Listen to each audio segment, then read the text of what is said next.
Entró a la oficina una niña pequeña y preguntó con voz temblorosa dónde podía comprar un papá. Nadie entendió al principio. El silencio se hizo tan denso que ni el zumbido de las computadoras logró romperlo. Alejandro Vega levantó la mirada de sus papeles, molesto por la interrupción.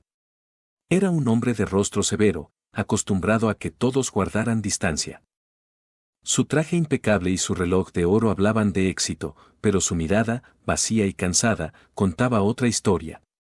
Frente a él, aquella niña con el cabello revuelto y una mochila desgastada lo miraba con una inocencia que lo desarmó. Tenía unos ojos grandes, color miel, y en las manos sostenía un billete arrugado de 50 pesos. Nadie se movía. Nadie se atrevía a decir nada. Hasta que una de las secretarias murmuró con nerviosismo que esa niña era la hija de Laura, la encargada de limpieza. Laura, la misma mujer que Alejandro estaba a punto de despedir esa tarde por un recorte de personal. Alejandro frunció el ceño. ¿Dónde está tu mamá?, preguntó, intentando mantener el tono frío que lo caracterizaba. La niña lo miró con seriedad y contestó, en el piso de arriba, limpiando las ventanas. Dijo que hoy sería su último día aquí. Pero yo vine porque, se detuvo, mirando el billete entre sus dedos. Porque pensé que si le compro un papá, ya no tendría que verla llorar todas las noches. Alejandro sintió un nudo en la garganta. Aquella frase le atravesó el pecho como un disparo silencioso.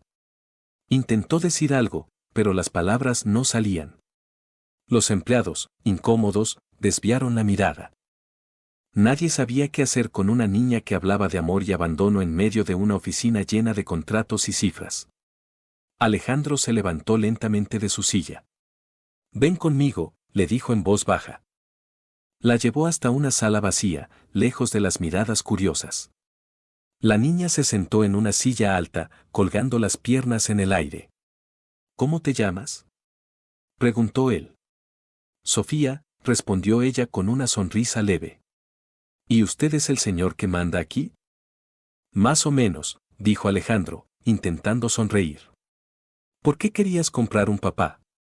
Sofía bajó la mirada. «Porque los papás no se compran, ¿verdad? Pero a veces parece que todo se compra. Mamá siempre dice que los ricos pueden comprarlo todo, hasta el tiempo. Y yo pensé que, si junto suficiente dinero, tal vez pueda comprarle uno a ella, uno que no la haga llorar». Alejandro no supo qué decir. En su cabeza resonaban esas palabras una y otra vez. Uno que no la haga llorar. Había pasado su vida entera creyendo que el dinero solucionaba todo, que las emociones eran distracciones de gente débil. Pero en ese momento, frente a esa niña, sintió que todo lo que había construido carecía de sentido. Laura entró de golpe, con el rostro pálido y los ojos llenos de miedo. «Sofía, por favor», susurró. «Discúlpela, señor Vega. Ella no debía estar aquí, solo vino a buscarme». Alejandro levantó una mano, deteniéndola. «No se preocupe, Laura. Estábamos hablando». Laura bajó la cabeza, avergonzada, como si hubiera cometido un crimen. Sus manos temblaban, manchadas todavía de productos de limpieza. «Lo siento mucho, señor, mi hija, ella no entiende de estas cosas. Solo quería verme. Prometo que no volverá a pasar». «¿No entiende de qué cosas, Laura?», preguntó él, con una voz más suave de lo habitual. «De la vida, de los problemas de los adultos», respondió ella, con un suspiro que parecía llevar años de cansancio. «No entiende lo que es perder un trabajo cuando tienes que alimentar a un hijo». Alejandro la observó unos segundos, sin decir nada. Había visto cientos de empleados entrar y salir de su empresa, rostros que no recordaba, nombres que nunca memorizaba. Pero en ese instante, aquella mujer le pareció más real que cualquiera de sus socios o clientes. «¿Cuánto tiempo lleva trabajando aquí?», preguntó. 6 años, contestó Laura con la voz apenas audible. «Desde que mi esposo murió». Sofía tenía 2 años entonces. «¿Y nunca faltó?». «No, señor. Ni un solo día». Alejandro asintió lentamente. Había revisado su expediente antes de decidir despedirla, pero no recordaba haber visto más allá de las cifras. Costo operativo, decía el documento. No madre soltera, no 6 años de esfuerzo. Solo un número. Cuando las dos se fueron, él permaneció de pie, mirando por la ventana. Abajo, los autos pasaban sin detenerse, como su vida. Todo seguía igual, pero algo en su interior había comenzado a romperse. Esa noche, no pudo dormir. Cerraba los ojos y veía la mirada de Sofía, esas palabras inocentes que no podía borrar. Al día siguiente, llegó más temprano de lo habitual. Los pasillos estaban vacíos y el eco de sus pasos sonaba diferente, más humano. Encontró a Laura en el mismo lugar, limpiando el piso con su cubeta de agua y su vieja escoba. «Buenos días, Laura», dijo él. Ella se sobresaltó, casi derramando el balde. «Buenos días, señor. No sabía que venía tan temprano. Solo quería hablar con usted. Sobre el despido». «No se preocupe, señor», lo interrumpió ella con una sonrisa cansada. «Lo entiendo. No soy indispensable. Nadie lo es en este lugar». Alejandro la miró unos segundos, sintiendo cómo esas palabras se clavaban en su pecho. «Aún así, quiero reconsiderarlo», dijo. «No lo haga por lástima», replicó ella con firmeza. «Si va a despedirme, hágalo porque lo necesita. Si va a mantenerme, hágalo porque lo merezco». Alejandro la observó, sorprendido. Esa mujer, tan silenciosa todos esos años, tenía una fuerza que él no había visto antes. No dijo nada más. Solo asintió y se fue. Pero todo cambió desde entonces. Cada mañana, sin saber por qué, sus pasos lo llevaban por el pasillo donde Laura trabajaba. Comenzó a notar detalles que antes no veía, cómo se reía con los demás empleados, cómo arreglaba los floreros marchitos en la recepción, cómo Sofía la esperaba afuera cada tarde, jugando con una muñeca hecha con retazos de tela.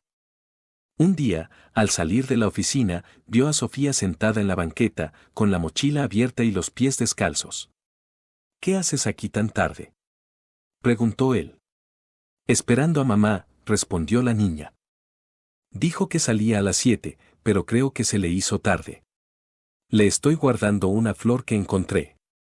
Era una flor marchita, arrancada de algún jardín cercano. Alejandro se agachó y la miró. «Es bonita», dijo. «No tanto como cuando estaba viva», contestó Sofía. «Pero todavía tiene olor. Mi mamá dice que lo que amamos no se va del todo. Solo cambia de lugar». Alejandro sonrió, pero algo dentro de él se estremeció. Esa noche, llamó a su secretaria y le pidió los archivos completos de todos los empleados de limpieza. Quería saber quiénes eran, cuánto ganaban, cuánto tiempo llevaban ahí. Al leerlos, se dio cuenta de que su empresa, esa que tanto presumía, estaba construida sobre el sacrificio silencioso de personas como Laura. No dormía mucho esos días. Comenzó a donar material escolar, a mejorar las condiciones del personal, a ofrecer becas a los hijos de los trabajadores. Nadie entendía por qué el hombre más distante de la empresa había cambiado tanto. Pero él sí lo sabía. Lo había aprendido de una niña con un billete arrugado de 50 pesos. Un día, al salir del edificio, encontró a Laura esperándolo. «Gracias, señor Vega», dijo ella, sosteniendo la mano de su hija. «No sé qué lo hizo cambiar, pero lo agradezco». Sofía volvió a sonreír, como si el mundo hubiera vuelto a tener color. Alejandro no respondió. Solo miró a la niña, que lo observaba con la misma ternura de la primera vez. Y pensó, en silencio, que tal vez ella no había venido a comprar un papá, sino a recordarle lo que era tener corazón. Pasaron las semanas y todo parecía calmarse. Alejandro seguía llegando temprano, caminando por los pasillos con un silencio diferente, un silencio que ya no pesaba tanto, que se sentía más humano. A veces, al salir de su oficina, se detenía frente al área de limpieza solo para ver a Laura trabajar y escuchar a Sofía reír en el pasillo mientras dibujaba en una libreta vieja que alguien le había regalado. Nadie se atrevía a decirlo, pero todos sabían que algo había cambiado en él. El hombre frío, el que nunca sonreía, el que hablaba solo en órdenes y cifras, ahora se detenía a saludar, a preguntar cómo estaban los demás, incluso a escuchar. Era como si aquella niña hubiera desenterrado algo que llevaba años muerto dentro de él. Una tarde de lluvia, cuando todos corrían para no mojarse, Alejandro encontró a Laura esperando el autobús con Sofía dormida en los brazos, envuelta en su abrigo.